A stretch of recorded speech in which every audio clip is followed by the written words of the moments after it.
Okay, so I think I want to thank everybody for coming out on a Saturday when the weather is so nice outside.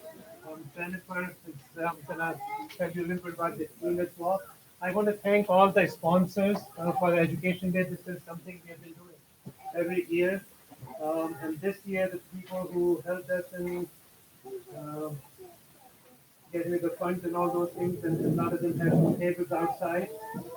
Vertex, Respiratory Tract, Allergen, um, FB, as well as the Cardia Health representing the Foundation Care, Gilead, and Hillrom. So a big thanks to them. Thank you for your sponsorship. Thank you for setting up the table. And they have some little coupons as well out there, our tickets. And based on that, we'll decide that they're going to visit the tables. And then we're going to have a drawing at the end as well.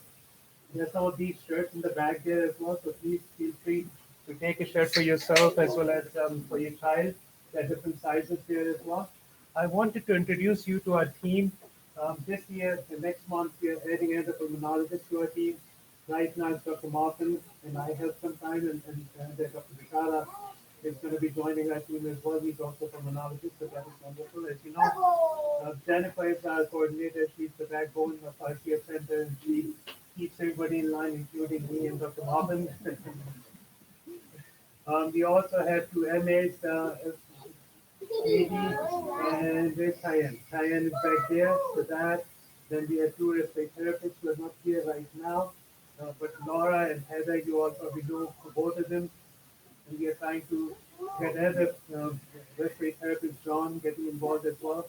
He started coming this month, so he'll be rotating through that as well. Um, and then we have a dietitian who's out right now on maternity leave, but she's going to be coming back. I think next week she's coming back. And so is our physical therapist. She's out on maternity leave as well, but she's going to be coming back I think next month. Um, so for those and who else is looking? Somebody?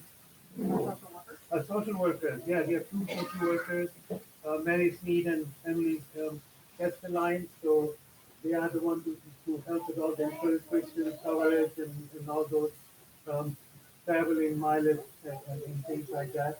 So they are a big help. CF Center is a little unique in the sense it's a collaboration with three different entities, partnership between three entities. So the WVU falls into Charleston. We provide the physicians and the MAs and nurse practitioners, nurse managers.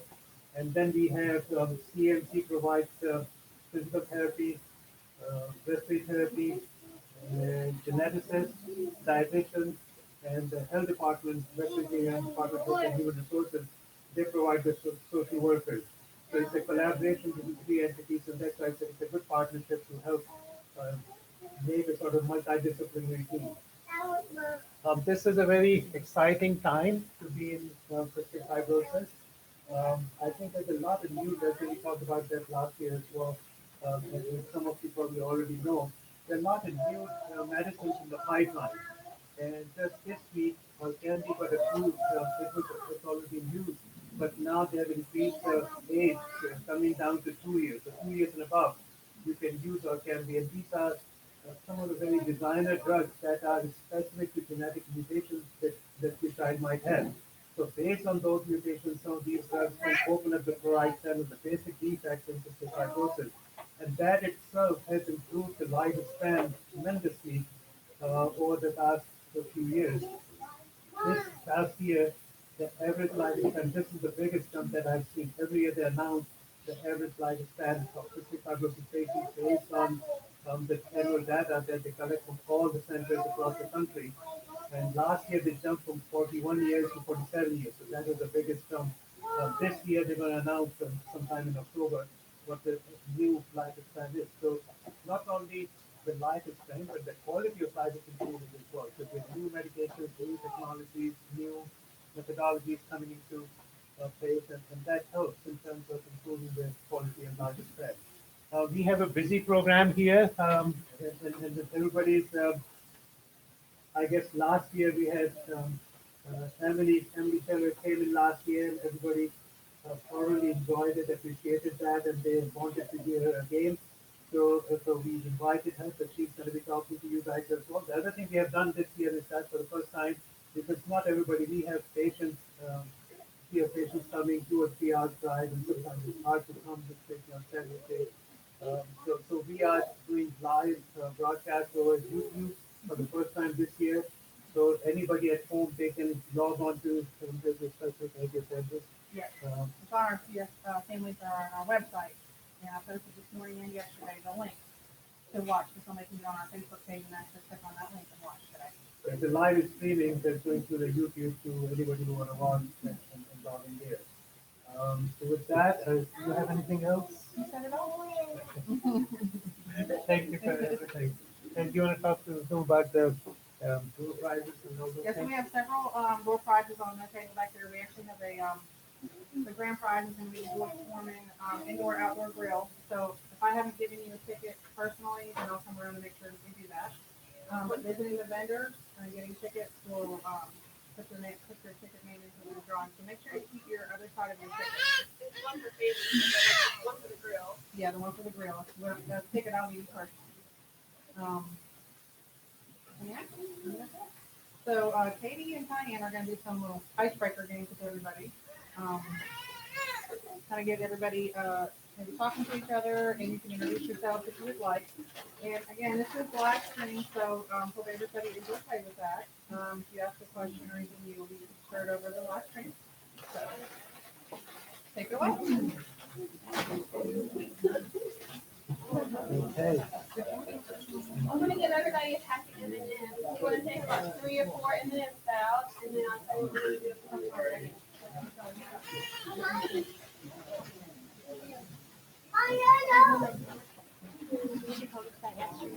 Well, the rep is told. Yeah, he told us to. He wanted to pick out about 3 or 4.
Everybody has their M&Ms.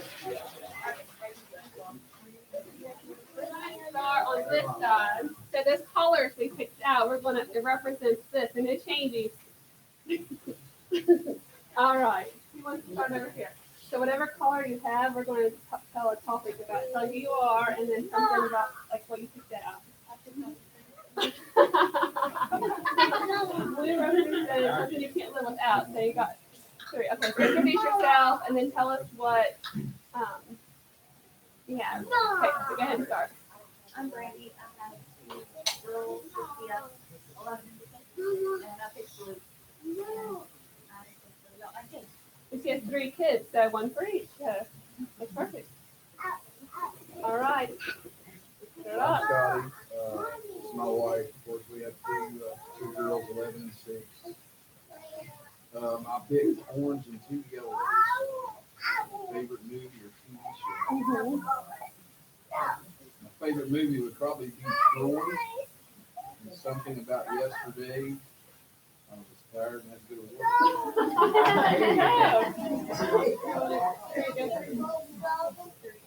Awesome, perfect. So go ahead and introduce yourself. I'm Brandy. I'm the 3-year-old with you guys.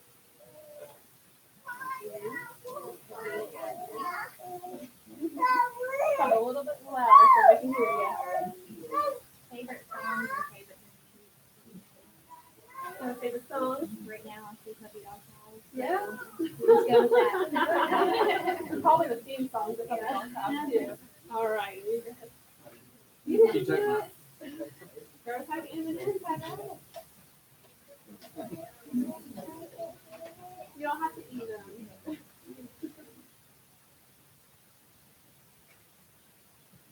All right. Go ahead and introduce yourself. My name's Jimmy. My daughter's Ashley. What colors do you have to represent? Red, orange, and blue. So what's your favorite food? Chicken, perfect. Orange. Favorite movie or TV show? Favorite blue, so something you can't live without. All right. Moving on down.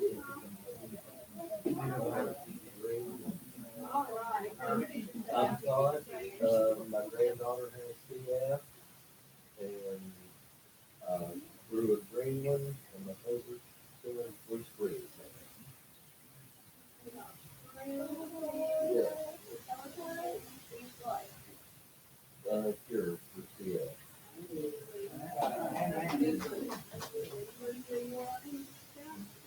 I'm good. That was a good one. All right.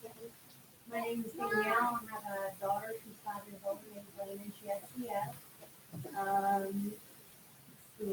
Orange. Favorite TV show, probably Law and Order. And my favorite food is fried onions.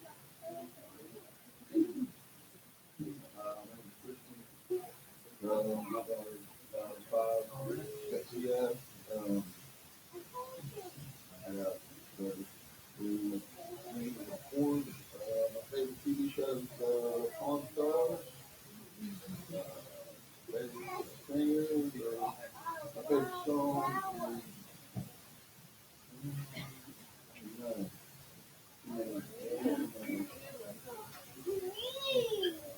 is Blue. I think they would have it.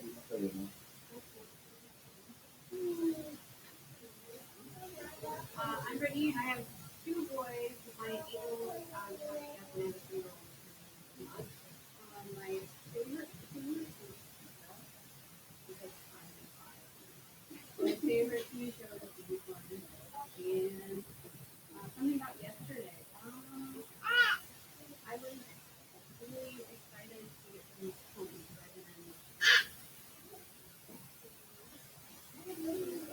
My name is Jared Fields. I have 2 kids, 3-year-old and 8-year-old.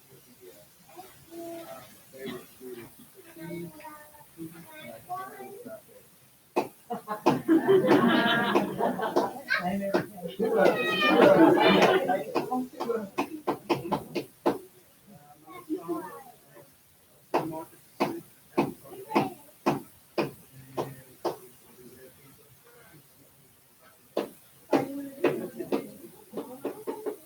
Hi, my name is Missy, and this is my husband Tom, my son, and as you said, Marcus, is 8 years old with CF. I have green, favorite song is Singers, and right now I'm gonna have to say Baby Shark. Baby Shark. We all want to sing My Baby Shark. our granddaughter is 16 years old, she lives with us, so Baby Shark, everything. Yellow, something about yesterday. Oh, I don't even remember what it is. Well, Cowboys, my work night. Orange, favorite movie or TV show. favorite movie, Remember the Titans. My name's Steve, grandson's Mark.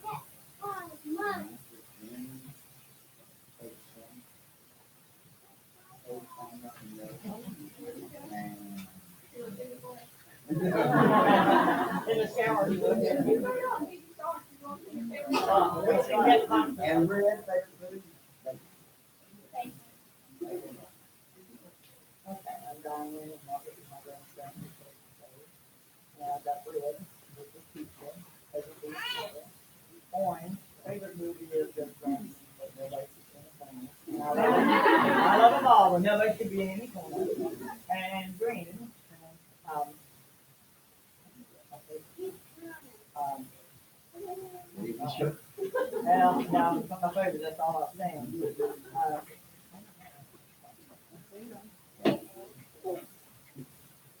Well, Amazing Grace, the new Amazing Grace. The new one, when I came to Dawn and then later.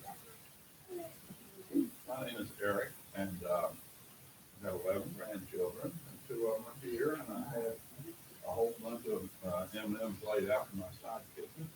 Took them all but one, so I could all be yellow. Went to Shoney's yesterday, and for the first time in a long time, I had hot dogs cake.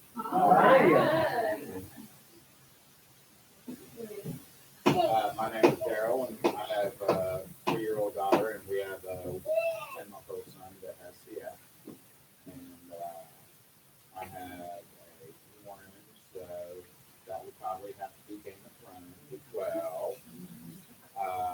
And green, favorite song, probably Happy by Pharrell.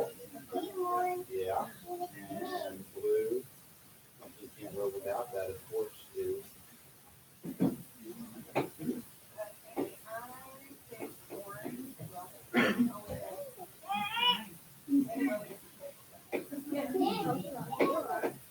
I had one. Oh, my name is Catherine. Amber is my daughter.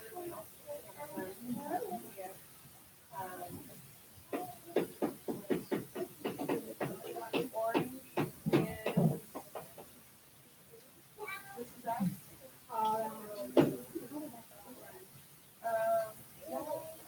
Something about yesterday. Amber and I, came with Sunny Hudson.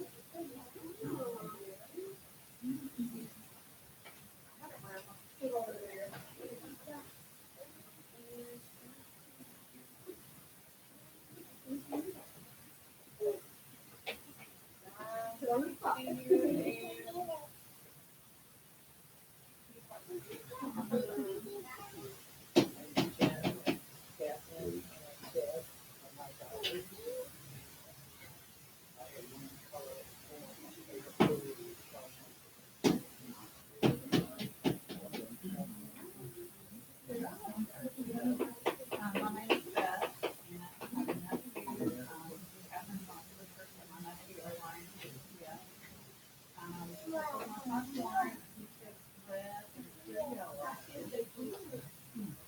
Favorite food? Right now, I'm probably having to take them on the car, I would have to take my body, so and Zilla is something about yesterday, morning, so that, but we can put My name's Ruth. I'm with the Cystic Fibrosis Foundation, and I picked red, blue, and yellow. So my favorite food, I like a lot of food. Like fruit, so maybe just fruit. Something about yesterday, I went and saw the movie Christopher Robin. It was cute. Yeah, it was. I didn't take any kids either. It was my fiance. And then something I can't live without. I definitely can't live without my family. I also can't live without running. I love to run.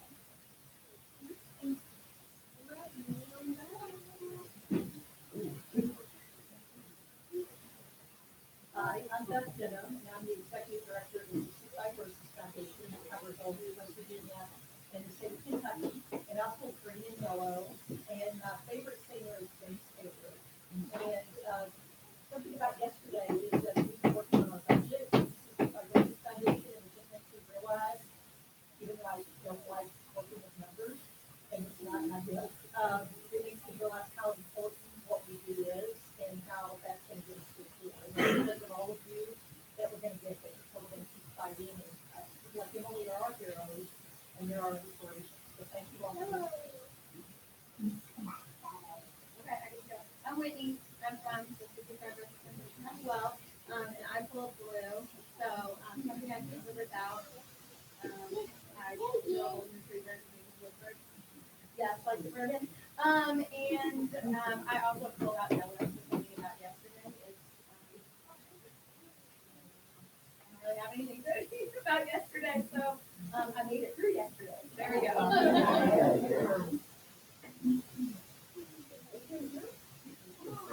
Alright, I'll do it. Again, I'm Emily. I'll tell you a little bit more later, unfortunately for you. My favorite food was pizza until I tried these. I'll bring it to the home. I got a yellow, something about yesterday, I went fishing, and something I can't live without. Coffee.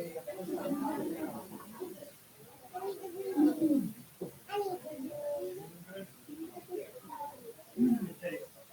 I'll do, go ahead. Yellow, green, and orange. I like horror movies, but I don't like the gory kind of movie. But my favorite all-time movie is Two Times Freedom. About yesterday, I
My name is Dave Pearson Hall, and I'm with Pharmaceutical.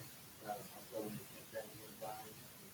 I got yellow, orange, and red, and yellow took yesterday. I coached two baseball teams, and I had to take one to get out of practice at 9:40 last night. Yeah, it was wrong. Favorite movie or TV show? Alaskan Bush People. Coming back on. And red. Favorite food? Day.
Yeah, I'm Ross Wilson, and I'm with Area Health Foundation here in Long Beach.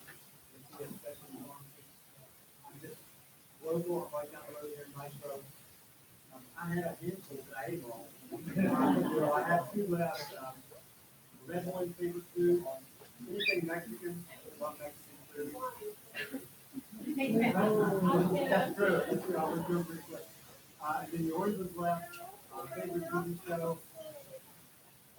Not sure if it's really TV show, but college football season's coming. I'm like, Hi, everybody. My name is Amy Potter. I was director of section of the Urban Airway Therapy out here.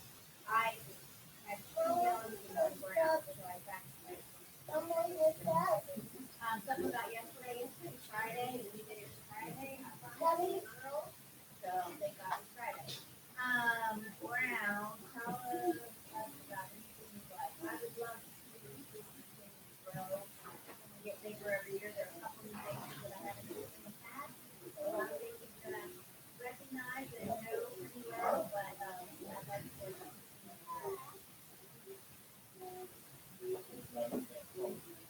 I'm Harry, the Colonel on the board of the and I'll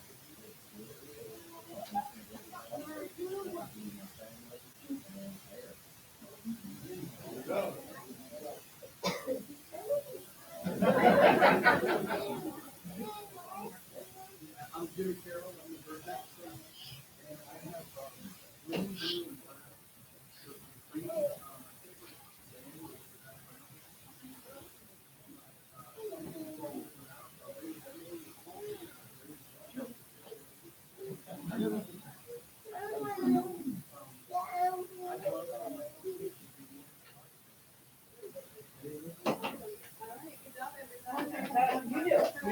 My daughter plays soccer.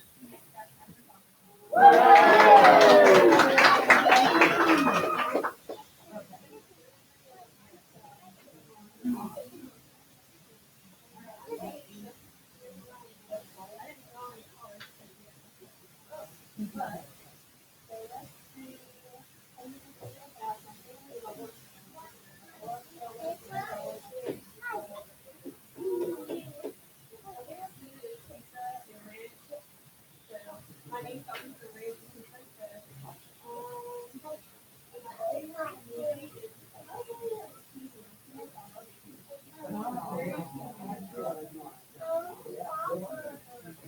You can try every time I watch it. I'll watch it.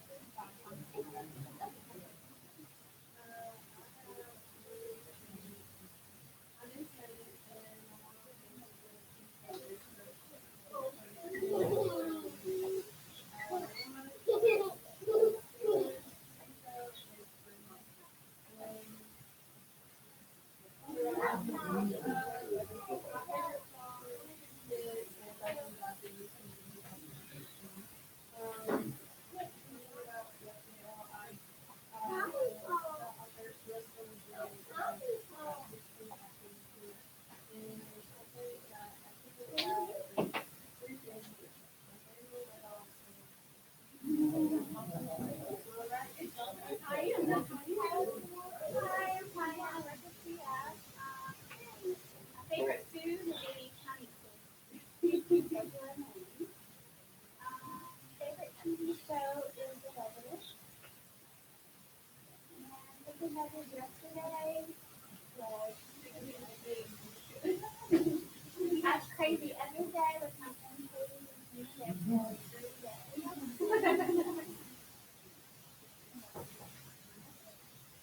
I can tell everybody thinks you're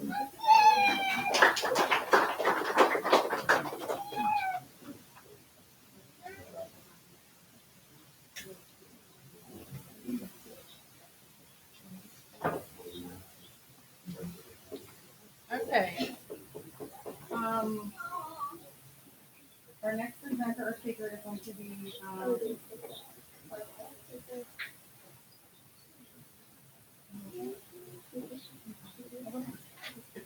had 2 icebreakers, so the next one is a fun one where we're going to do the cakewalk. Everybody can get up and participate. Can everybody get up and sign?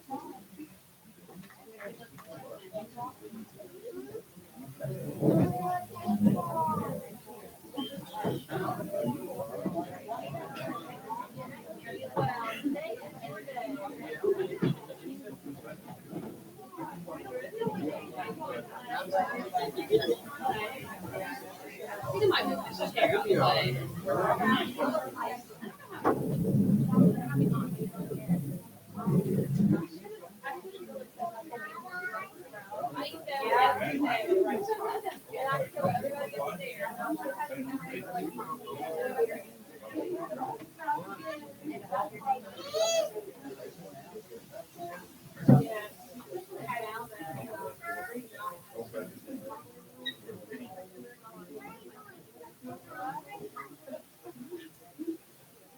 All right, everybody ready? Let's plan. We're gonna play this on.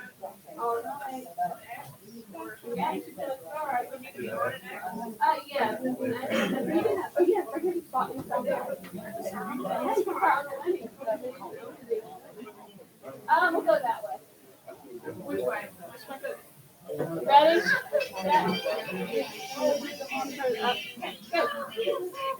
Go. Go.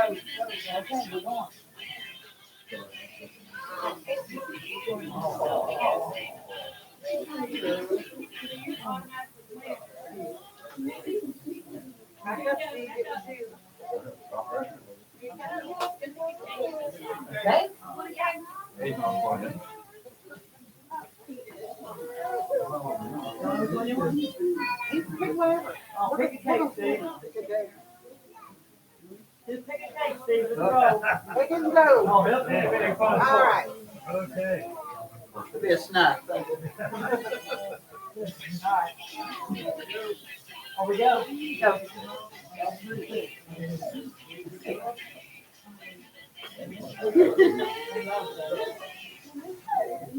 Okay, it's your turn. All right.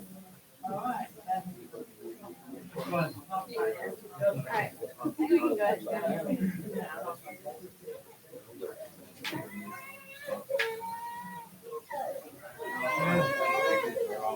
They're all.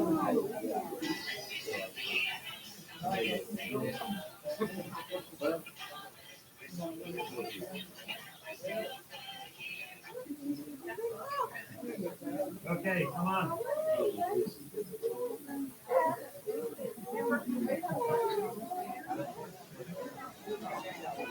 Okay. Okay, let's start.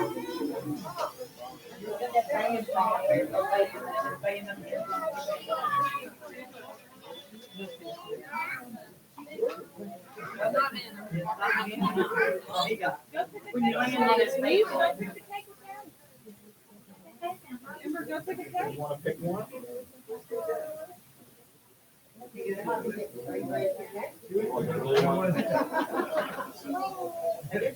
you can't have two. Which one do you want? The spiky one or the blue? Okay, leave that one alone.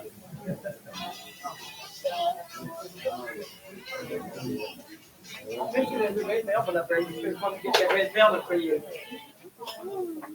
Okay, come on. She went that one. Okay. That's her favorite. That's what she gets for her birthday, everything. Don't say this till I do it. I'm freezing this for November for her birthday. Her birthday. That's what it is.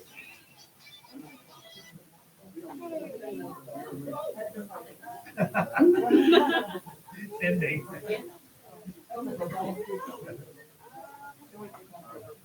Yeah. Okay.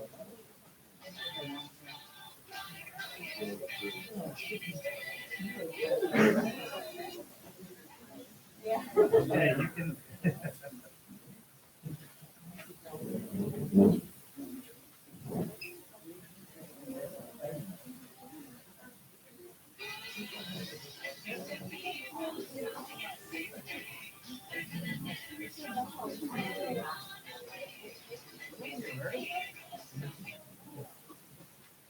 You're like, You gotta close that. Warren, what color cake do you want? Tom, pick.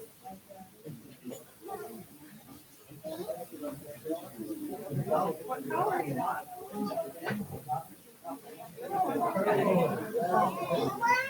No, Exactly. Okay, go.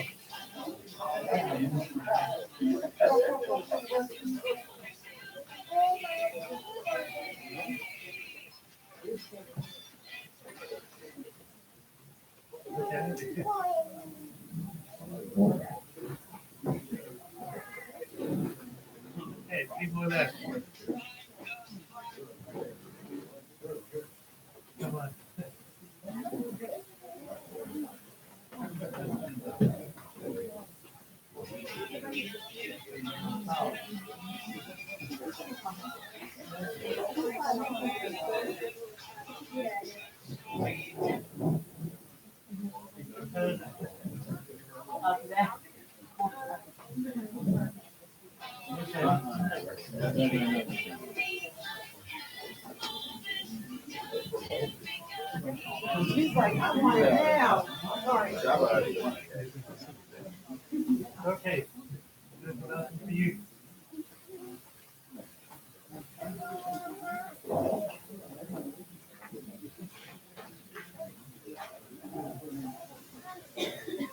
Take the chair in the back.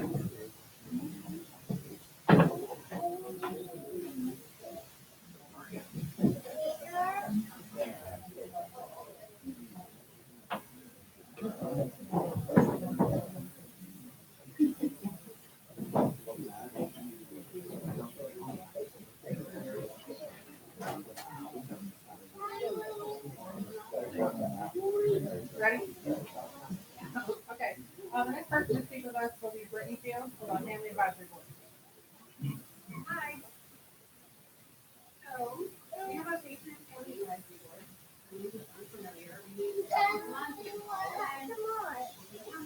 come in, we'll sometimes agree. But we just need ideas from parents and caregivers on how we can relate your experience so we can just kind of go a little better for our patients. So, everyone can have my contact information on your little like handout, but I'll be ready when you do. So if you just email me, and I can get you meeting time. And if you have any ideas that you want to come to me that you feel like I can talk about, just email me. Alright, any questions? One of the great things that came from this was the cultures that are done. Some people might be a little newer to our clinic, but you used to have to take your cultures to the lab. And so that was something that, working with administration, we got worked out to where we could do the cultures and take them to the lab for you. So you used to have to go to the lab every clinic visit. And so the Family Advisory Board brought that up. And that's something we got changed. And the new lab down The new lab down here, that played a big part in it. The binder. binder.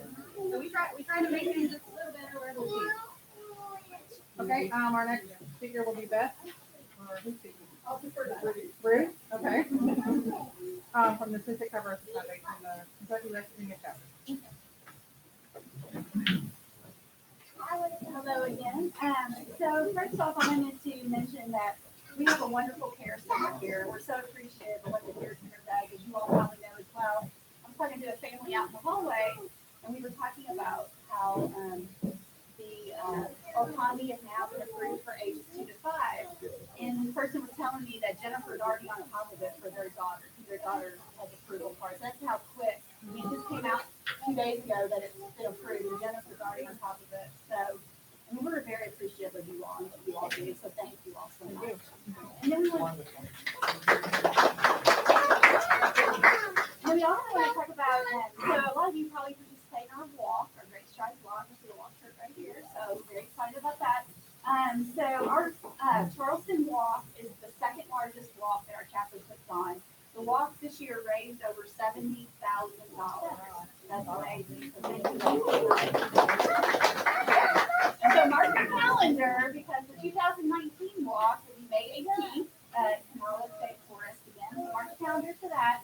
And then we also want to tell you, I know most of you handed you a flyer up from out in the hall, and we have some more out there. Sorry I didn't bring it in, but so we're doing a CF Cares event. So the foundation started this program called CF Cares. And what they want it to do is to help families get together and discuss issues you have. Like let's say you want to talk about your child not being able to sleep for some reason. You can talk to other parents and get ideas on how to make that happen. So we're having that event on September 8th at the Bridge Road Bistro here in town. And Brittany's going to be the host of the event as our CF parent. So the foundation will be there as well. Some of the care center staff will come as well. But we just want you all to talk to each other, learn from each other. Maybe from 6 to 8, free dinner. Come enjoy it. Have a night out and just discuss anything that you feel like you want to talk about with other parents. Just again, nothing formal. Just a way for people to get together and talk about how you take care of your child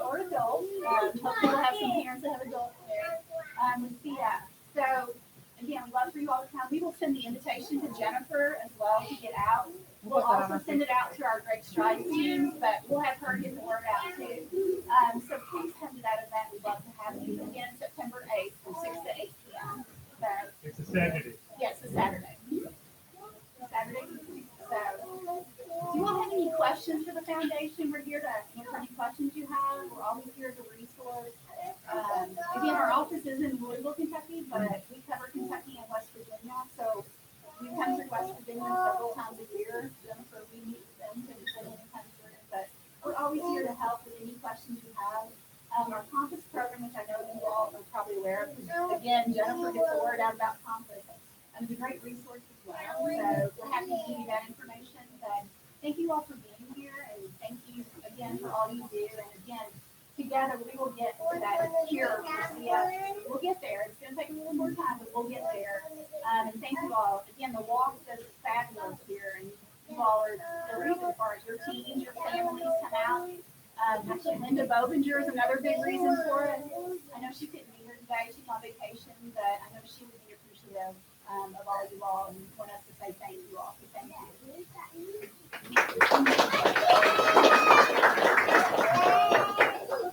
Okay, we'll take about a 10-minute break. Everybody go to the bathroom. We're going to cut the cake, and then starting at 4:15, Emily will talk to us. Okay?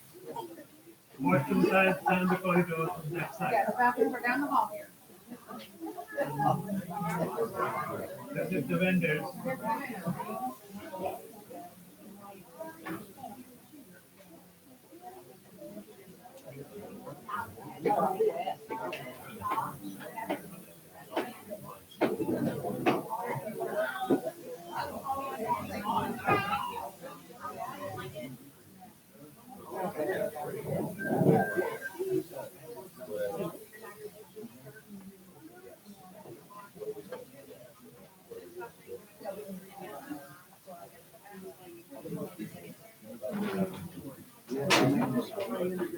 Yeah.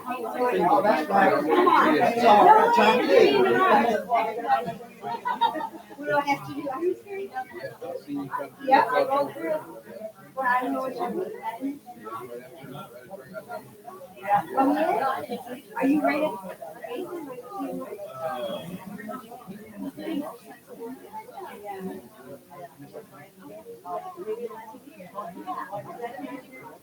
Oh, you?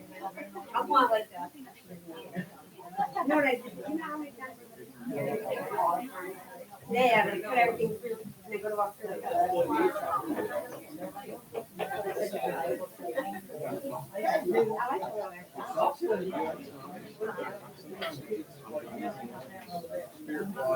Oh, yeah. Yeah, they have sleep. I'm gonna get some pickups on big weeks.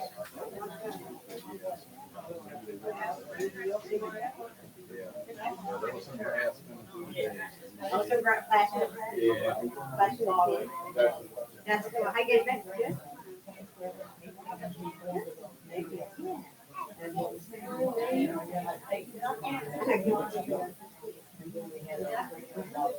Well, what are you for you?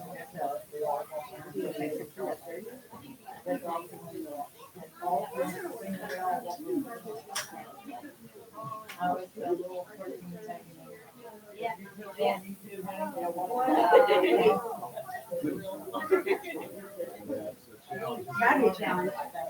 Well, this year, all three teams in the county have to combine for it used to be crosstown rallies. Yeah, yeah.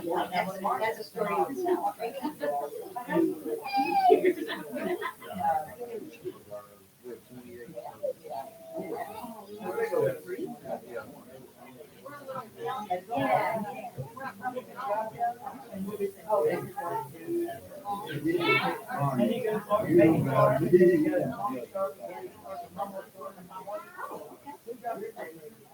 So then, like,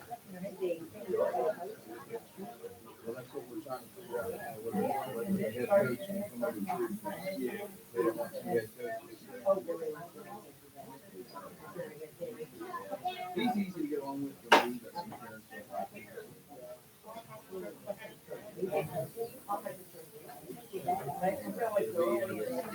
yeah, middle school is fun, but you got to be like separating the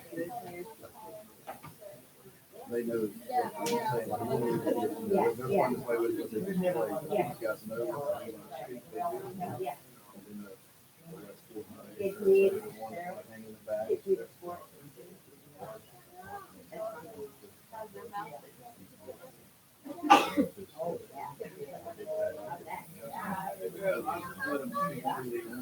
We've got all that, we got all of them, we do everything together.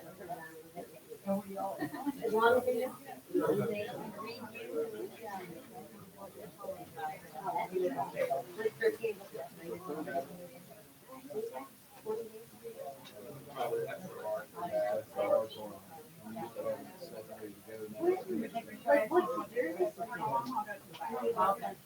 Well, yeah. They come to me, they wear our, they're blue and yellow, so they're like Marshall. They're like, so we're in the process of buying wool, but mine usually cleans only like 16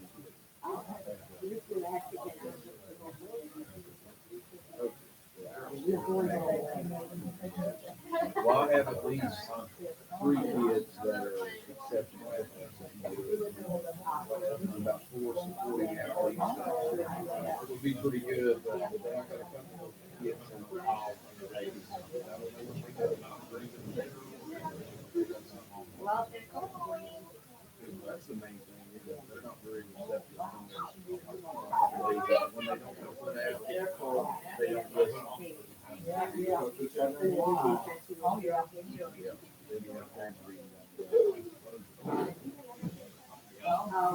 My mom coached karate.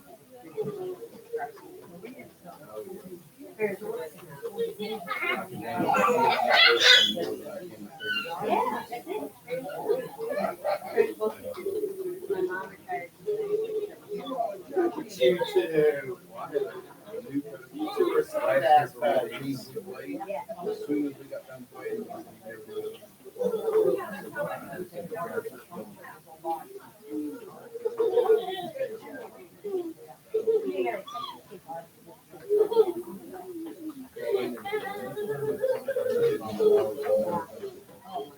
That's right. it's not like you don't want to tell the kid. You get working with them when they quit. You don't really want to say, well, you're not playing with this thing.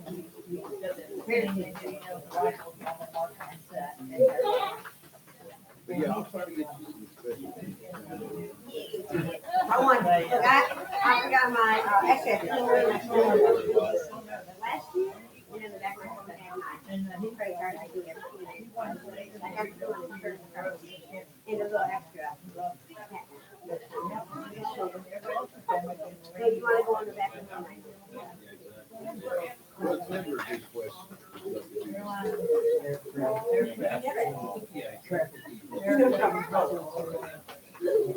That's all. We had, have you seen the shirt, the big shirt there for PSA? Yeah, well, Facebook. You about, I think it's like a $25 shirt. It's going to probably in the next few months, you'll see it.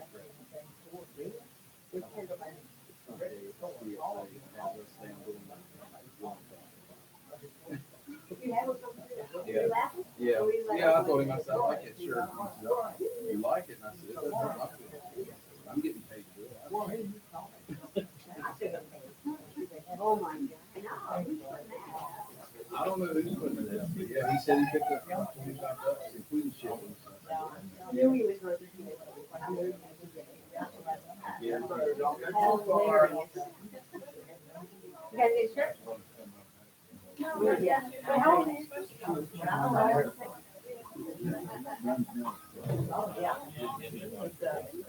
I only brought a few of these. Hold on. Oh, I don't want to cover that up. And then mom and dad. Yeah, you want to cover that up.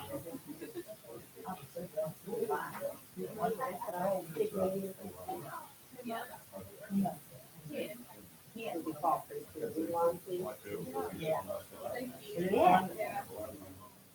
Yeah. well, we don't have 3 boards on the gas together. Yeah. I think I'm gonna wear this. Even her daddy wants to go.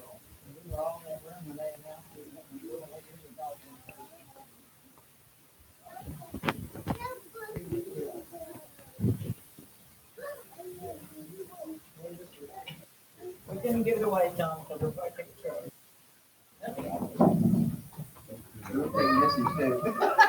Yeah, I don't think you're gonna get them. I'm going to try that red velvet out of the hand. Are they doing special like concussion stuff now?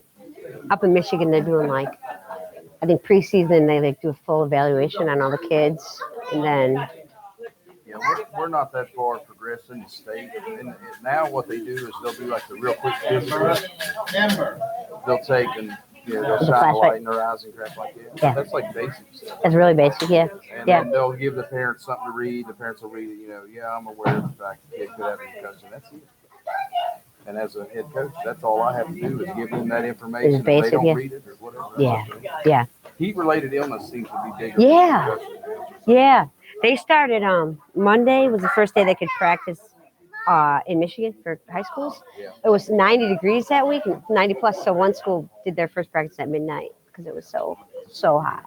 Yeah, the high schools around here, they get a lot more leniency in the time frame. Yeah. Middle schools. Oh yeah, you can't be like early or late. Do they do you have like water breaks mandatory they need to take? Yeah. I make it to where they have to drink all the water in the bottles because we almost Yeah, have that's enough good. bottles for each kid. Of Cool. course, this being the most kids I've ever had, I don't Yeah. have it this time. But I make sure that they refill them and everybody drinks at least a bottle. Yeah. That's what you got to I do. mean, some of the kids are like, oh, it makes me feel sick. I'd rather you throw it back up than not have it. Yeah. Yeah. Yeah. It's all, little things like that. Oh, yeah. Well, and they even What am I that doing? it shows the kids, deep down inside that you're caring for what they're Yes. doing. It's Yeah. not so much you're just running them for the heck of it. Yeah. Which you've seen coaches do that. That's the way my coach was. Oh, yeah. He would run and he'd go over and sit down, kick his feet up on the floor. Oh no, you got that's so rude, man. That just made you mad, didn't it? Well, someday I had to run more because it didn't. Yeah. Yeah.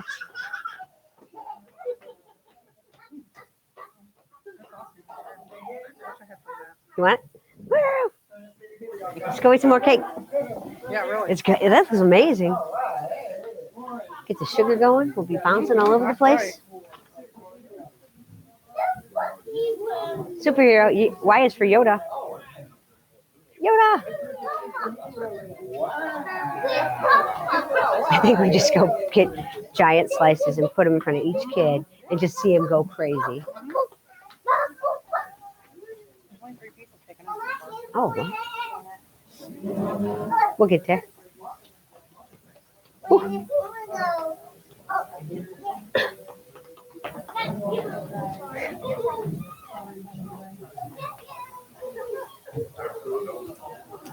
But yeah, they're hopped up.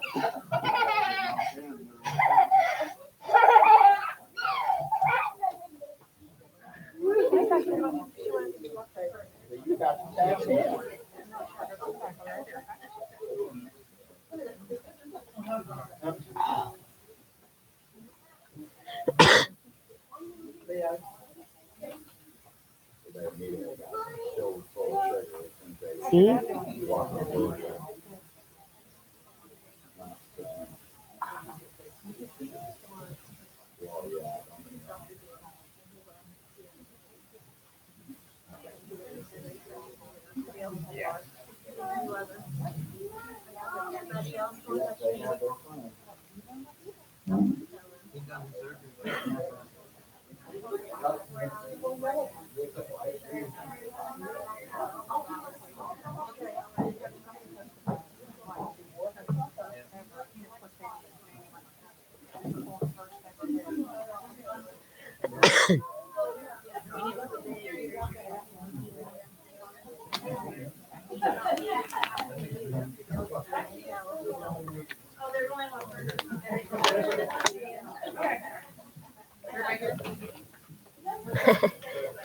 Okay, we're gonna get started. So this is Emily. Everybody, she was here last year, and everyone asked to bring her back again this year. I don't think everybody has. Everybody, No, let's be honest. Bring her back, and they wanted their kids to be able to watch, so that was an idea for us to do the live stream. So Oh boy. here's Emily. Are your kids watching? Okay. They can watch on YouTube later, I think, Yes, right? Yes. All right. And she's from Detroit.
Is TSA, is that the shirt?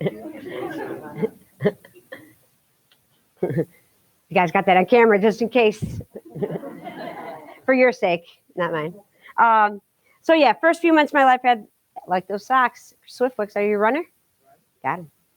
My ADD has gotten worse since I've seen you guys. So little things like bright things make me happy. But yeah, so I finally got diagnosed with CF at 18 months in 1983. And that was finally after a rectal prolapse, which you guys have all finished eating. Sorry.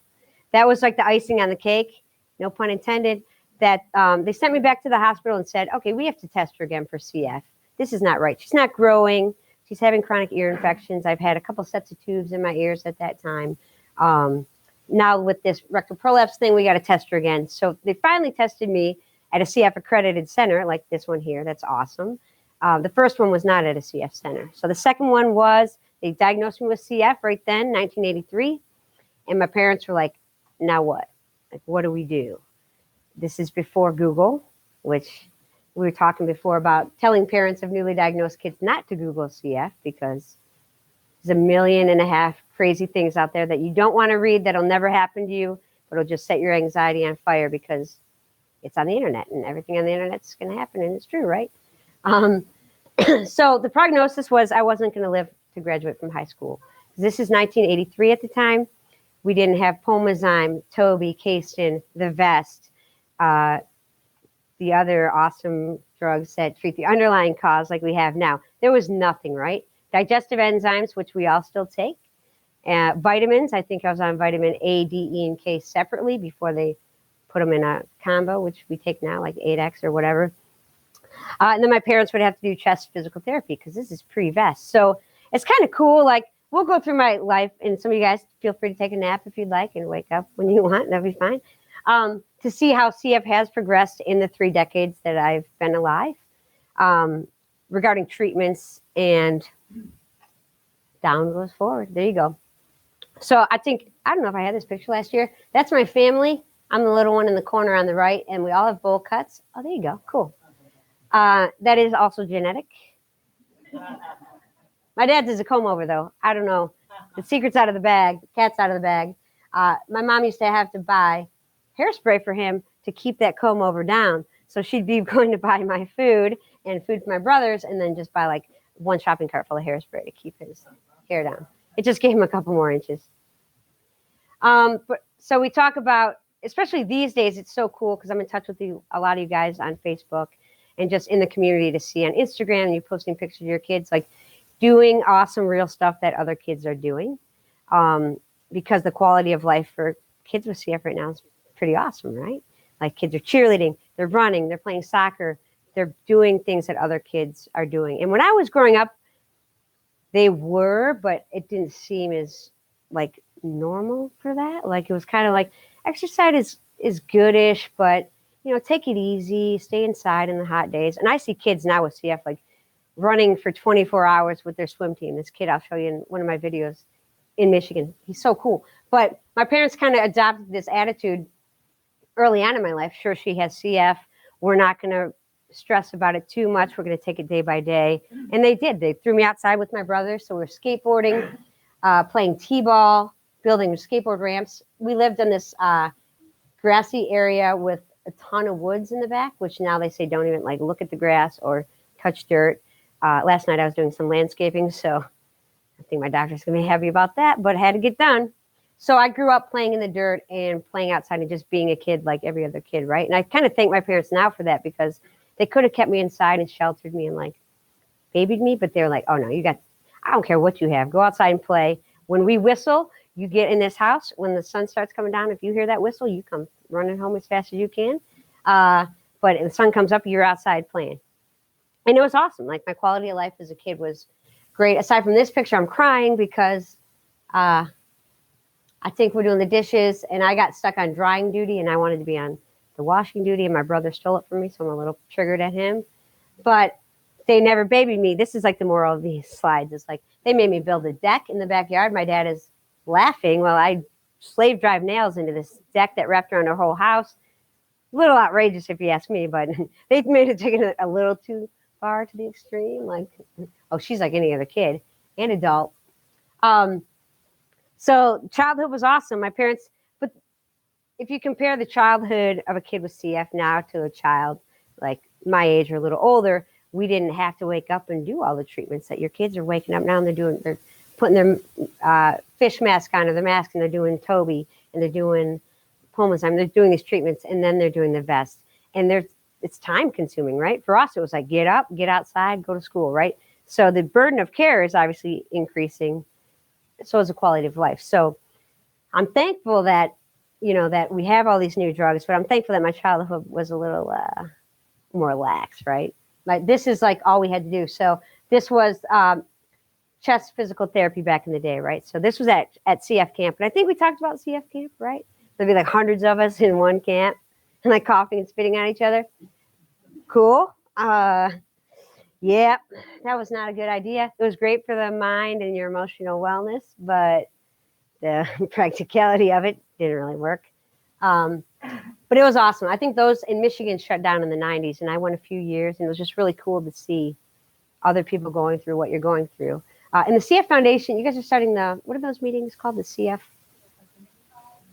Well, the meeting here on September 6th, right? Yeah, so that when you were talking about that, the Detroit rep or Detroit ED was talking to me about it as well. And it kind of brought me back to where we were back in the day. It's like our parents used to meet up together at support groups and the kids would come, obviously not now, but they would meet and just talk, right? And we kind of reverted away from that, but it's really cool to see it coming back because you guys learn the most from each other, right? And just going through it. But now we have Facebook and social media and we keep in touch that way, but to actually sit down. So it's really cool that you guys are bringing that back because it's like grassroots, like brings me back to my childhood. My parents would go to support groups and just talk to others, and it's really cool. So go to the meeting if you can. And there's free dinner. That's all I care about. So this is treatments back in the day. My parents would pound my chest back and my sides like 3 times a day. And my dad was a giant bear, so he would like just lay me down at his feet. So my head would be at his feet and my feet would be at his knees, and he'd just nicely pound me really cute, like, I don't want to hurt you. He would teach me like drum beats and paradiddles because he was a band director and a music teacher, right? Then my mom would take over, and she was an athlete, and she would just whip, like those little hands were like daggers. And I knew I was being bad if she left her rings on. So my parents obviously wore rings, and I would watch them like take them off their hands and put them on the dresser. And if I never saw my mom actually remove that ring and put it on the dresser, then I think I could have been a little jerk that day. But then I would be like, oh, Mom, your ring. And she would be like, oh, I forgot, right? Mm-hmm. They're great people. I love my parents. I hope they're watching. So this was us at the CF camp, me and my buddies. I think this was 1990 or so, 91. Obviously, my pants are giant. But again, it was just a really cool experience. We'd have people who were in the hospital getting a tune-up or they'd be in for an exacerbation.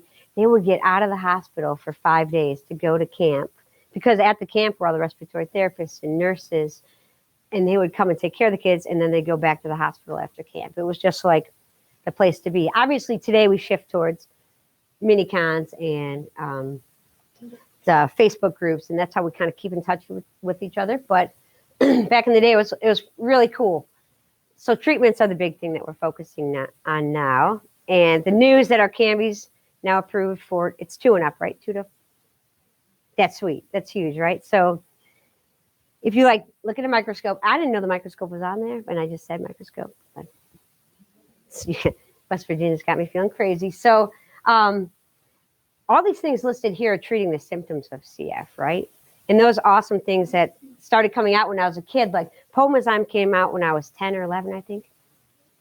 And then Toby came out when I was on those clinical trials, and then Casten. These are all like really awesome things that are now part of a giant toolbox that we have access to.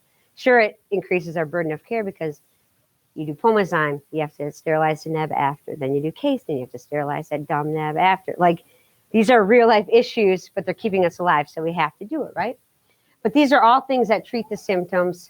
They obviously have all worked together to improve the quality of life and life median age of survival for people with CF. And it's a reason that we started living longer as all these new drugs came out. Life median age of survival goes up, right? And like through my 3 decades, this is kind of showcasing that.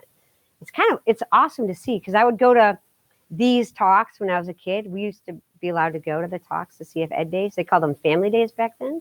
So like my brothers, my parents, my best friends would go to these things.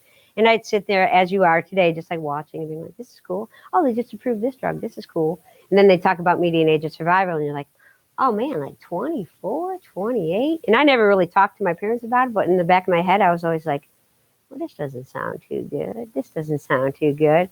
And it's 47, I think, is what was announced last year. And it's an average, it's a number, but it's really cool to see these numbers going up. And what I'm most excited about is to see where they're going to go once we get the little kids on Orkambi and Symdeko and ivacaftor, hopefully with the littlest ones soon. So treatments are wild. And if you're keeping up now, I'm sure you guys are like unbelievable with keeping up with clinical trials and where the drugs are going. Like I get a lot of my info on Facebook from CF parents because they're the ones digging and posting and sharing. And then I'm like, oh, look what I found. And I just share like your statuses because you guys are all over. It really is awesome to see. And I think we talked about, like when I was growing up with CF, it was like, oh, you have CF, great. My sister had CF. But now you meet somebody who's a parent of somebody with CF and they're like, what mutations are you? Like right off the bat, they're like, what's your mutation? I'm like, whoa, slow down. Like, buy me a drink first. You don't have to like jump right into that.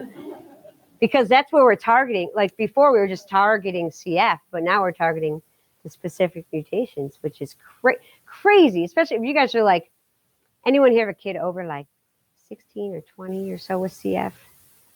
Yeah, so that's like wow. Like you guys know it's just a different world where it's like we were just treating CF as a whole, and now it's like we're treating the symptoms, but we're also directly looking at those mutations, which is a totally different world just in the past 10 years or so. It's been kind of awesome to see. So my childhood was healthy. I think because my parents got my butt out of bed as soon as the sun came up. And we were talking, you're a football coach, right? So my mom was a volleyball coach, softball coach. I would go to practice with her every day, run around the gym, play basketball, play volleyball, and just active. And they immersed me in that like at such a young age that I stayed active because of that. And I liked running around, right? So I think that mindset of you're fine is actually something that we make fun of my mom for, because like her arm could be chopped off and she'd be holding it in one arm and vacuuming with her foot. And I'd be like, hey, Mom, how are you? She'd be like, I'm fine.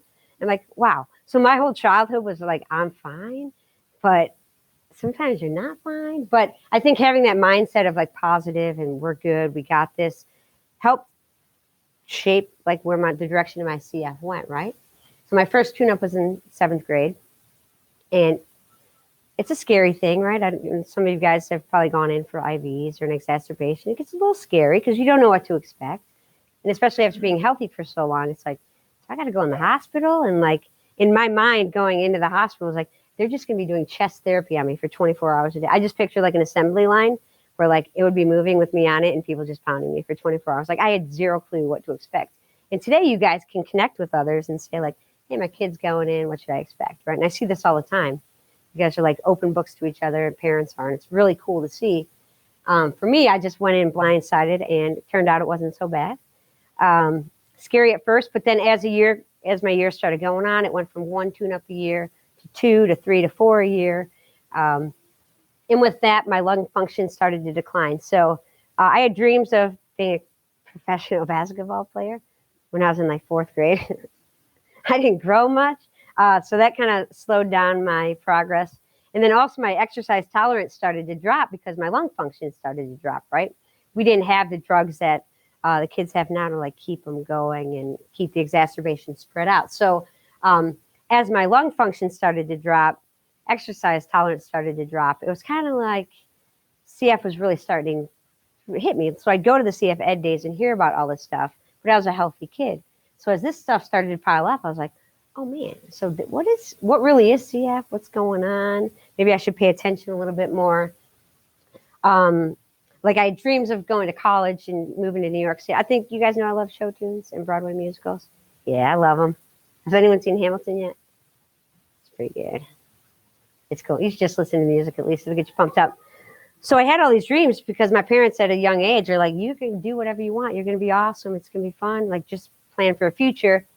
Which on the outside, I was like, yeah, I'm going to go to college and live in New York. But on the inside, I'm like, I'm not sure what's really going on with my life. Because in the time I started going in the hospital 3 times a year, prom, I think we went prom from the hospital. We had the after party with apple sparkling cider at the after party in my hospital room. Every holiday was now being spent in the hospital. So I didn't know what my future was going to be. But on the outside, I was like, everything's fine. I'm going to college. It's going to be great, right? So went and looked at a couple of colleges, actually one college in New York, one in Ohio, and ended up just staying in Detroit. Like, I'm just going to live close to home, study theater because I'm a theater dork. I love this stuff. I'll move to New York after I graduate from high school. This was also the time that I was still at Children's Hospital in Detroit.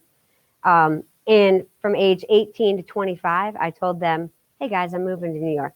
I don't have to leave. I'm moving to New York because I didn't want to go to the adult center. I wanted to stay at the peds center. And I don't know how you guys not kick them out. Do you transition patients at? See, I like that. I did so much better at the peds clinic. So I was like, no, don't. I'm not. I'm going to move to New York. Do not kick me out. So I did that for 7 years, and then eventually they're like, the jig is up. You're out. They kicked me out. But when you're with a care center, especially like this care center, the cohesive like love in this place is awesome, right? This is your family, right?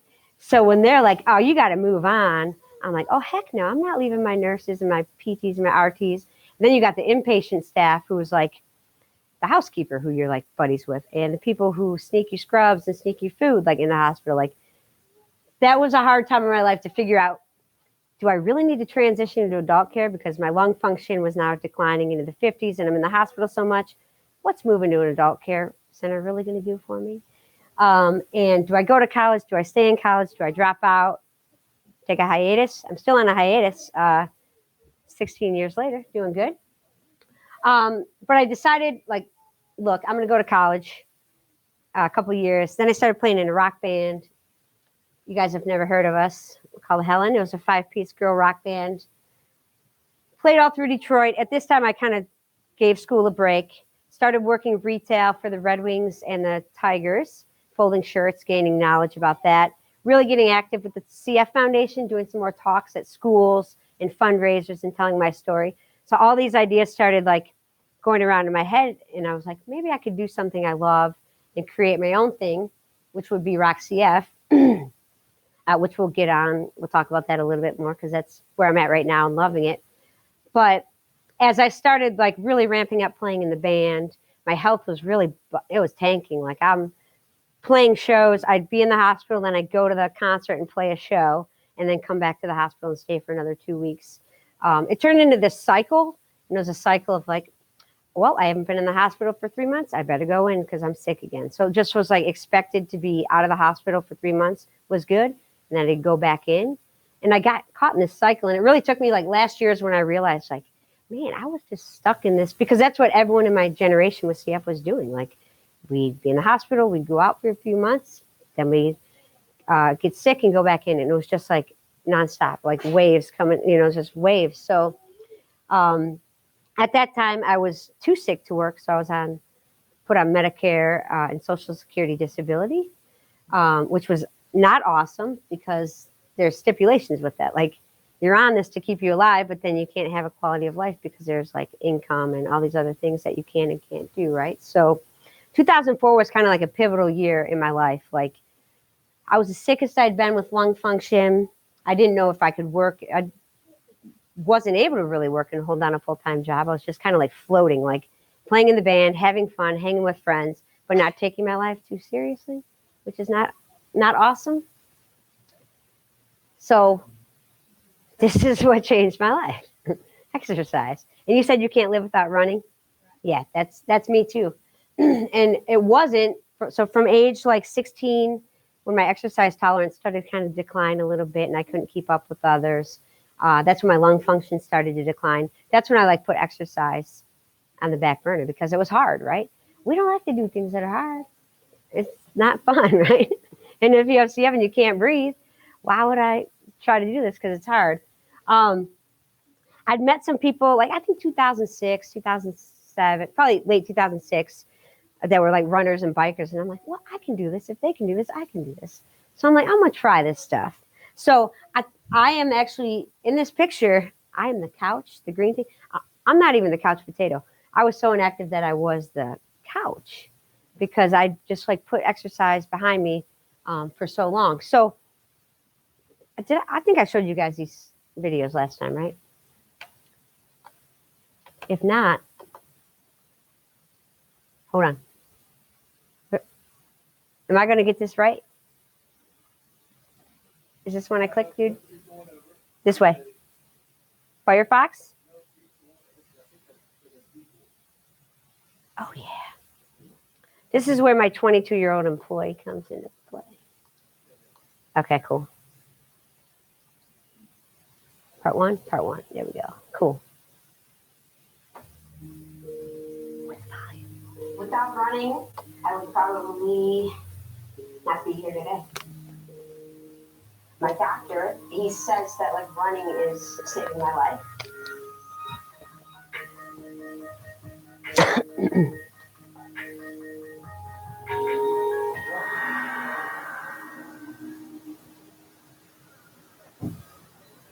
Cystic fibrosis, it's something that you're born with. What causes your body to produce this really thick and sticky mucus? The mucus in the lungs traps bacteria. Then the bacteria turns into lung infections. And that's kind of like why people die from CF, is lung issues. I tell my parents I wouldn't live long enough to graduate from high school.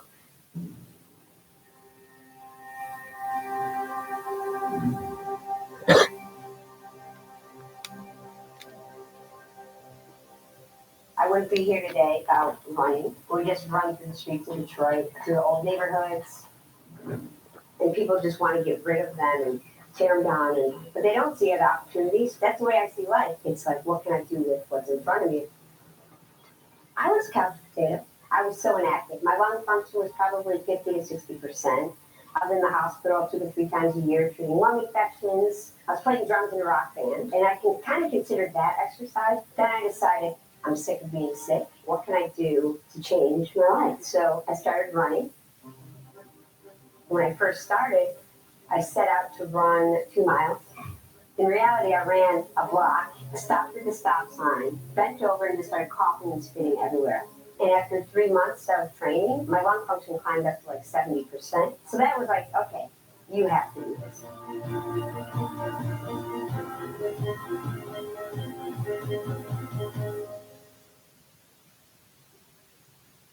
And I don't know what kept me going. I guess I wanted to really prove to myself that I could do it.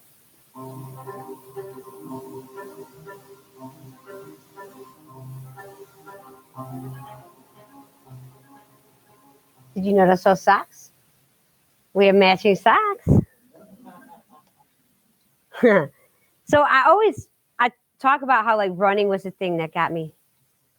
Oh wait, oh you know how that story goes. But like running was my first dose in exercise.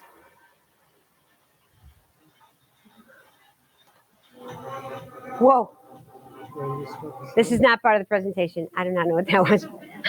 Well, I can put it back on if you guys want to dance. Dance break. Let's get the kids dancing again. But drumming was actually where I got reintroduced into exercise. So when I played drums, I was like kind of crazy because my pet peeve was when drummers just like the guy from the Rolling Stones. He just kind of like hits. He's a great drummer, but he just kind of plays very nonchalantly. So I was like, I got to go crazy, right? So I would be playing and coughing and like I had a little stuff that I would spit in behind my drum set because I would be coughing so hard because I'd be playing and beating so hard. Plus, when you throw in like the guitar and just the mix of everything, it was just like lung shaking. So, yes, playing drums in a rock band is a form of exercise. You heard it here first. You could write that prescription-wise.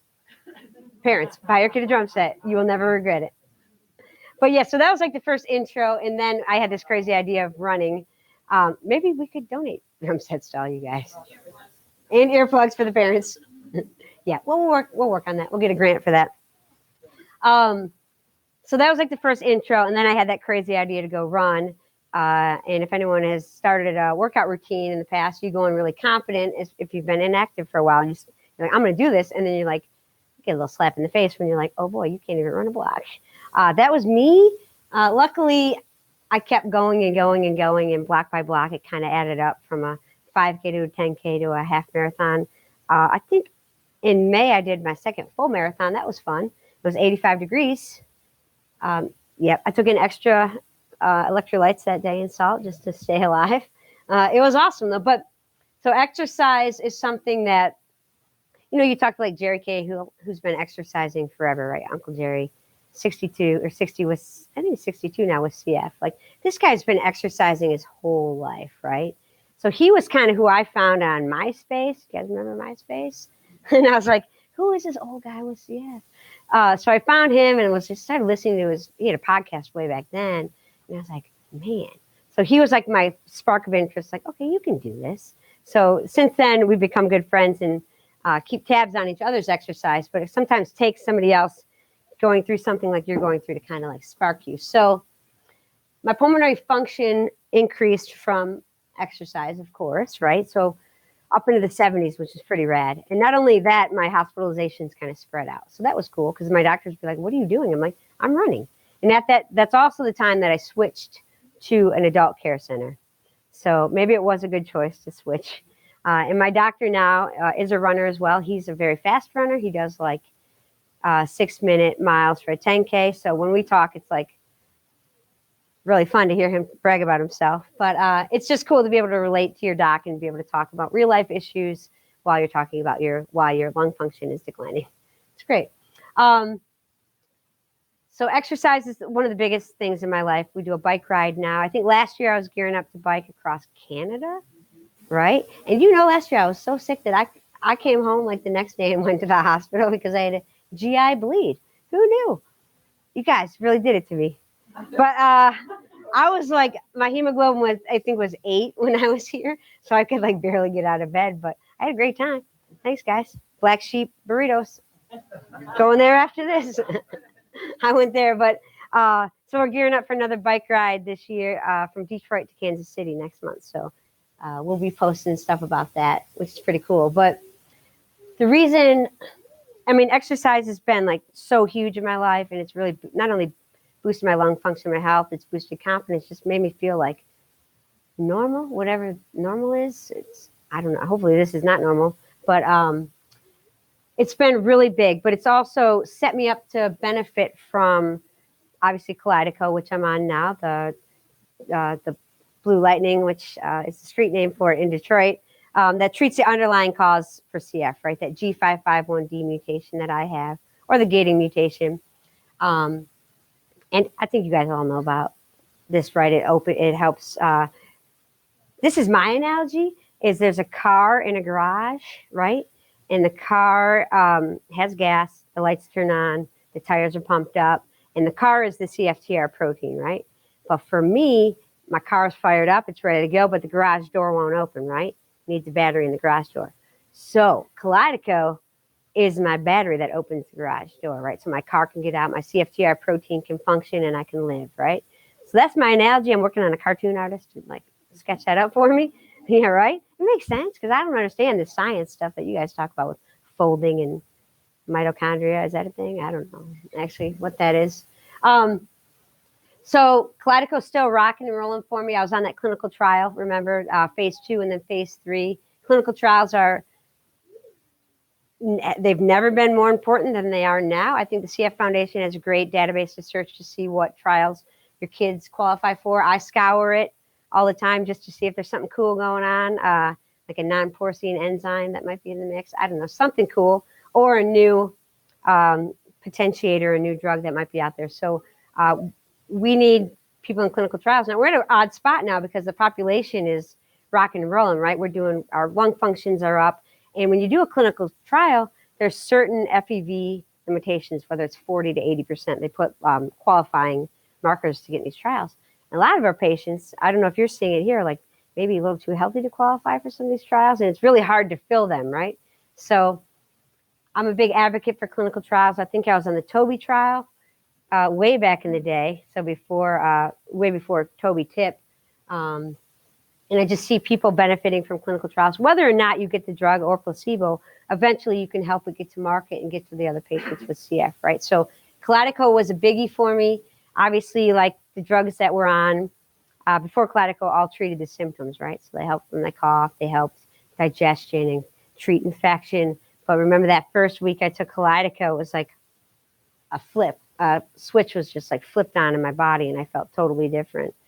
And that's what somebody else described being on Symdeko the same way. She's like, all of a sudden I took this drug, and it felt like somebody just like turned, like there was a giant switch on my back and turned it on, and my body was like, oh, this is what I've been missing out on. When I saw that, like somebody posted, I was like, that's exactly how I've been trying to describe being on Kalydeco, but I haven't been able to. Like, sure, my lung function climbed up into the 80s, and my hospitalizations are reduced, and my cough is like, at least the first few years of being on Kalydeco, my cough was like absent. I remember coughing like this once for like a year, and I'm like, that's the lamest cough I've ever heard in my whole life. Like, I can't, that's so weak.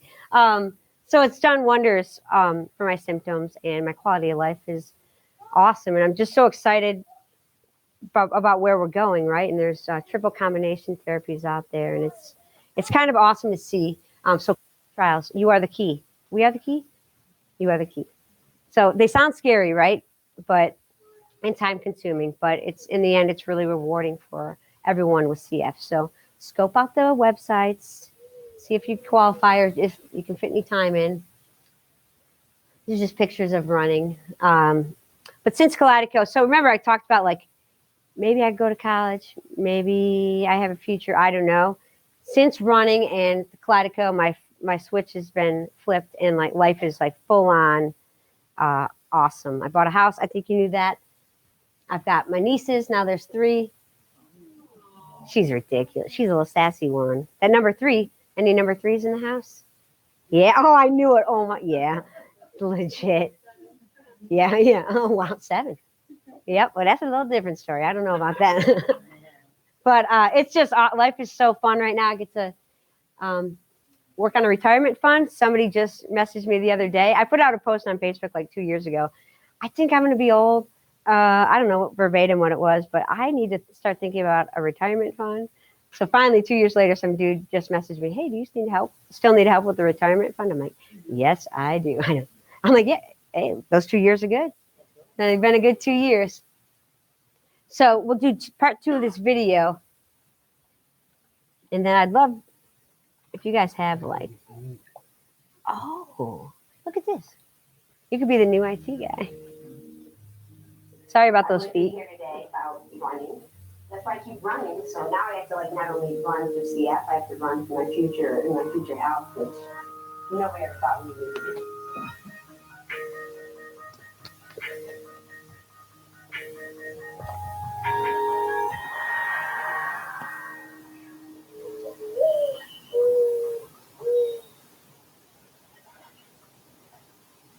I love trail running. It's just nice to be around nature and not having to fight with cars. So it clears my mind. You know, it's that one time where I can be like everyone else. I meet a group to run. They don't know I have CF. I can't put a number on how many people that we've kind of helped start running, but it's a growing number, and it's going in the right direction. That's the worst part about CF is getting to know these people and they don't make it, right? Well, cystic fibrosis, it's something that you're born with. What causes your body to produce this really thick and sticky mucus? So right now, the current median age of survival is like 40 years old. It makes me work harder in my own life. 2007, I established Roxy Foundation as a nonprofit. My whole thing is awareness and positivity, and if I can do something to love and change people's lives, I'm in. The Roxy Bubbles and Bow Ties is an awesome new event that we started to create a bunch of awareness about CF, bring people together. That's the coolest part is I get to connect with these people, and they actually trust me. And they're like, oh, let's ask Emily. Okay. All of us are doing so well. Exercise is like really good for us. And I'm the healthiest I've ever been in my entire life. My lung function is 88%, which is the highest it's ever been in my life. So now there's a lot of research and studies going on to see if we can track down an appropriate way to prescribe exercise as medicine.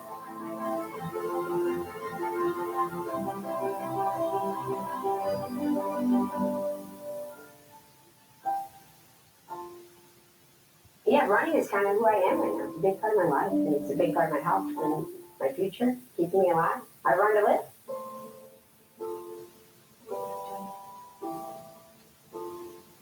You guys know those tattoos are on, they flip the camera. The more I watch this, I realize like they like reverse me in the camera. So that my tattoos in the video are on this arm, but on real life, they're on there. They're spreading lies about me. Wait. Oh boy. Getting better? I use a Mac, so I'm not sure what's going on here. Oh, okay. Here we go. This is the dance break. So if you guys want to get up and stretch. Oh, you can go, yeah, we'll go to that one actually. Okay. Yeah, this is good. Yeah, I got it. Yep. Okay. This is a new video for you guys actually. So this is 3 people from Detroit with CF that we featured in this new vid.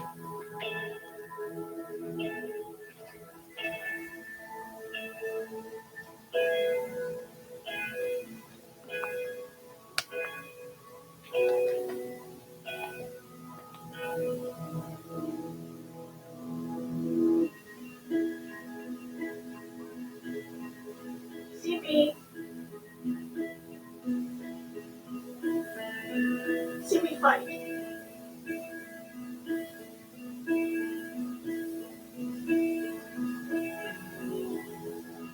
See me.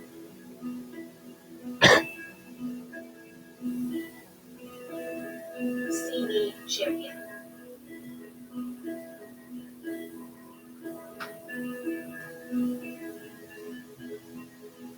See me.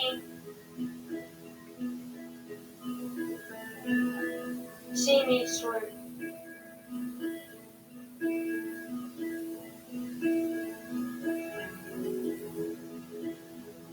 See me. See me breathe.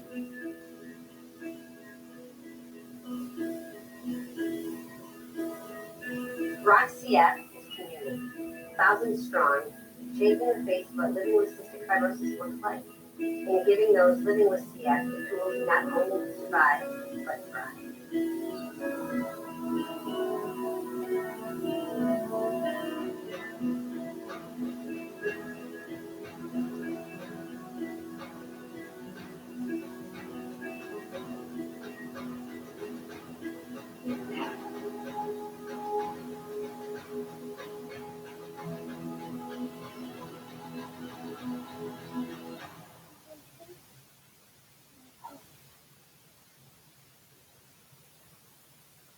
Cool. I did bring Rock CF shirts for you guys. Well, we'll do like a Q&A, and then we got some shirts for the kids if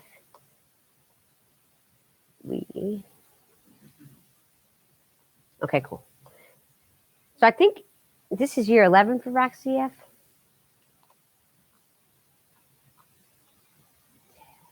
Cool. Did anyone here sign up for the Kickback program last year? Yeah, I knew we sent some out. Yeah, for sure. So I think since this thing was created, we've shipped out over 500 pair of running shoes. So this is like one of our biggest programs. We're just going to do it like this because I'm not a techie. I can't get it full screen. Yeah, if you can, it's fine. So our biggest thing with that is obviously running. I love running, and I want to spread it to the community. And it's not just running. We have people with CF who are, they just want to walk, or they use their shoes at the gym, or do CrossFit, or just use their shoes to move, right? So with Kicks Back, it's that program that we created where we donate shoes. We try not to do it below the age of 5 or 6, but we will. I mean, we have in the past. The earlier we can get to the kids, though, and show them, like, exercise is cool. This is coming from somebody with CF, and all these other people with CF are in this program, and they're, yeah, cool, getting running shoes. And running is good, and exercise is good. It makes you breathe, and it makes you cough. That's good stuff, right? So that's kind of what we do, and we give shoes to people with CF who are, A, like, just getting off the couch, if they're in their 20s or 30s and they want to start exercising, we're like, here's some shoes. These are your tools.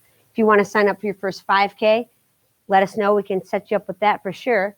And then we have people with CF who run 3, 4, 5, 6 marathons a year, like my buddy on the right, who's crazy, but awesome. And running shoes are expensive, right? So we know what size he likes, the shoes he wants.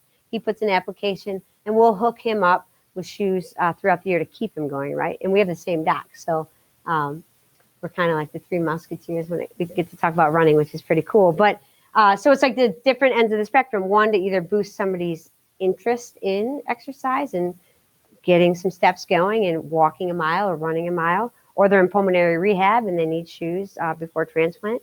We've done that. Or it's just to keep people going because it's such a big part of our treatment, right? Like for me, it's my vest, all my treatments, in running and exercise. Like those are what keep me healthy and going. So Kickback, check it out online on the RockCF website. Like we will hook you guys up. We will get you shoes, get the kids hooked up with a race if they want to do a race, whatever they want. We'll hook them up. What's up, dude? There's mommy. Oh, he's back. You made it, dude. We were talking about you the whole time. Aw. So another big thing is the shirts, which we brought some kid shirts to hook you guys up with. Awareness about CF is huge, and obviously now with the internet these days, it's easier to see like big awareness campaigns and videos featuring somebody with CF with 200,000 views. Like we're getting there in the spotlight, but on an everyday level, we created a line of merchandise to help get that word out there. And you wear the shirt, somebody's going to ask you about it. You can tell them your story, right? This is CF. This is my kid. This is why we fight. So that's why we do that. Empower is actually, I think we just launched it when I saw you guys. It's really picking up where it's one-on-one health and wellness coaching for, I think teens is where we start, and we go to adults. And there's group sessions for mental health. There's one-on-one coaching to help if kids are having trouble being adherent, right? Because it's hard to do your treatments all the time and stay on top of them. So if you're having issues with that, they can help with coaching with that to keep the kids on track. And then there's literal like virtual coaching, like where we'll send you weights and yoga mats, and they'll set up a plan for your kids, and they'll get them going with their own program to help them stay healthy and active. So it's a cool program. It's kind of taking off in other directions as well for significant others with CF. Hopefully we're working on that because, I mean, as caregivers, right, we focus so much attention on the kids, but sometimes it's like, it's hard being a caregiver, right? So being able to connect with others going through it is helpful. So we're kind of working on expanding that. They already have some stuff for parents, but also for significant others. So 10 years, RockCF. We're not going anywhere because I don't think I'm going anywhere, I hope. And we will, that's my last slide. What? I thought I put that one last time. But again, this is like a good showcase to show where we've come with CF. I think Jerry's on here. He's in his 60s. There's some people in their 50s and 40s and 30s with CF, right? So it just shows how far we've come in the recent years, but how far, like, the things that are coming out now seem like they're coming out at rapid speed compared to like the decades it took to develop the stuff we have now. So I'm excited. You guys excited? It's cool, right? Like, yeah, it's very cool. So just keep active and aware and doing fundraisers if you want and walks, but then getting kids involved in clinical trials and just let them be kids. They're going to be awesome, right? They're going to be awesome. So if you want any questions or discussions, if you guys want to talk on anything specific that I missed or didn't talk about, I'll give you a shirt for the kids. Yeah. Oh, yeah. So what we started doing, actually last year, I think we started doing this. We had all these shirts, and this one would be like the red and aqua, they keep you alive. And then we're like, why don't we just put somebody with CF, like name every shirt after somebody with CF. So send us a Facebook message. If you go through our website and don't see a shirt that's got your kids or grandkids' name, we'll keep a list. Trevor does, the kid who works for me, who's like the social media guru, and we'll start matching them up with the style. So yeah, definitely. Let's get all the West Virginia kids hooked up for sure. We need a Calvin. Do we have one? Okay, good. Well, send that stuff. So send the favorite color and the name, and we'll hook them up for sure. I just have a FYI. I responded to one of those empowered emails, and they hooked Calvin up with like online like Skype group. Yeah. Like 8-year-old boys and stuff that hang out with me. That's really good. And they do it weekly, right? So yeah, Kat kind of keeps me updated on what they're doing. And yeah, like it's so cool that they'll connect 8-year-olds or teens or people with like adherence issues. And it's weekly. And sometimes they'll like outside of that hour still keep in touch. And what's he think about talking to others? Well, and he's like, Yeah. they don't just talk about it, they talk about like, you know, Yeah. like one of the kids had like happened to be in the hospital and was like talking in the hospital and they're like, oh yeah, I mean that really does suck. Aw. Really. Yeah. So Yeah. somebody that like connected on there that knows what's like being in the hospital. Yeah. Also, like, that, like, the same stuff. So, Yeah. That's so cool. It started with the focus of exercise, but as we looked at CFSB, it's also affects your mental and emotional well-being. So to connect people who are going through the same is all that's I didn't know he was doing that. That's cool. yeah, so Awesome. this summer, like it hasn't been weekly and it hasn't been like there's like Yeah. Awesome. That's cool. That makes me really happy actually. Cool. Did you also do any about the, how long was the plant stay in Charleston? So not in the same structure, it has evolved, but we have taken, I've been here since '94, and we have been taking care of the patients in the program. It was programmed by the local health department, Oh wow. and I'm just telling you how the name evolved. It used to be called cripple training program. Yeah. Now you cannot call that, and it changed the name to handicap training program, and that's how the terminology changed. So I'm just telling you the terminology is, but it evolved. There's a center evolved, and the Care Foundation put some requirements for the centers to have a donation established. So we have been integrated for over 10 years now, and we have to have a donation. I have a friend who owns local from where they farm with the contact group, and they always had to go to farm, you know, Oh, wow. 44. Yeah. And they were announced in 21. It was so much. Yeah. That's all that happened with every year, so much more. Oh, every couple months, I swear online there's something huge that happens. Yep. And the pace of change has really intensified. Yeah. For the last few years. It's awesome to watch. The foundation has done tremendous job.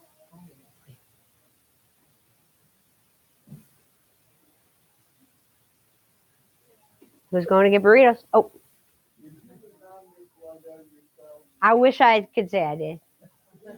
No, my friend found it on Pinterest and it was like an ad for Nike that Nike never picked up. So I emailed the artist and told him my story and he's like, he redid the whole design so we could use it at Rock CF. So we own it. It gets stolen all the time. So I'm constantly sending cease and desist letters. Like, it's like my second job. It's like, I'm not much of a soul crusher. So if it's like a cute Great Strides walk, I might let it slide. But if it's somebody trying to make money, then I'll act on that. But yeah, I've got shirts here, kids small and medium, just a couple. It's all I can fit in my suitcase. So we'll give these away today. And then there's stickers and then the cake I made. Sunglasses. I brought sunglasses for y'all.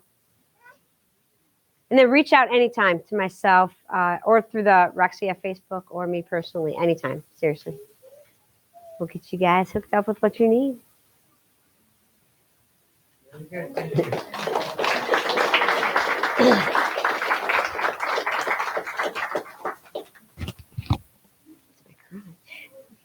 What is that? A little critter? the dog. Oh, it looks like a caterpillar. I think it has a face on this side. That's adorable. Awesome. Thank you. Thank you. Oh, yeah, good to see you again. Thank you. Awesome. You need to sit down, sir. Yeah, but chill. Oops. So did everybody keep the other side? Oh, of you the ticket? keeping my seat warm? Oh, sure. Still might have that long. Yeah.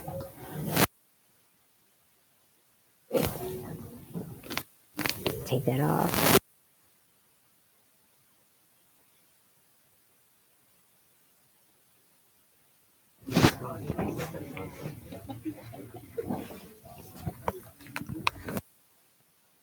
Oh, you say it. Okay. Bill.